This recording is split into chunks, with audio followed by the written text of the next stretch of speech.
শোনো, আমরা বৌমা না, আমরা বোমা। আমরা আমাদের বরের মুখের উপর ওদেরই মার নামের বদনাম করার দম রাখি। এই তোমার মা নিজেকে কি ভাবে? তোমার মা একটা দজ্জাল মহিলা। আমার শাশুড়ি মাঝে মাঝেই আমাকে শোনায় আমার ছেলের জন্য তো দূর দূর থেকে সম্বন্ধ আসতো। হ্যাঁ, তা তো আসবেই। আশেপাশের লোকরা তো আপনার স্বভাব চরিত্র সম্পর্কে জানতোই, তাই সাহস পেত না আপনার ঘরে বউ হয়ে আসার। তাই দূর দূর থেকেই সম্বন্ধ আসতো।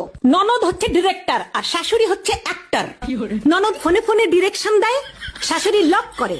শাশুড়ি যদি হয় পেট্রোল, ননদ হয় দেয়াশলাই।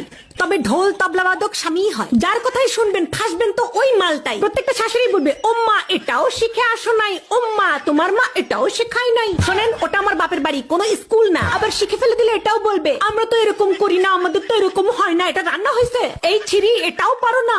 আরে এত সমস্যা যখন নিজে গিয়ে করেন, বৌমা বাড়িতে আসার পর দেখবেন ওরা আর কোনো কাজ করতে পারে না। তাহলে আগে এই কাজগুলো কে করতো? আমি বুঝি না, উনি শাশুড়ি নাকি স্কুলের প্রিন্সিপাল?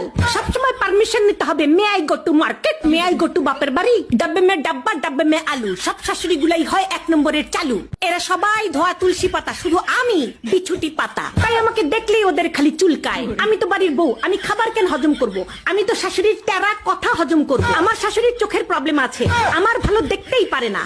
কানেও প্রবলেম, আমার প্রশংসা শুনতেই পারে না। পেটেও প্রবলেম আছে, আমার খুশি হজমই করতে পারে না। বিয়ের আগে মনে হতো শাশুড়ি কি ভালো, ওই যে বললাম মনে হতো। শোনো, আমরা বৌমা না, আমরা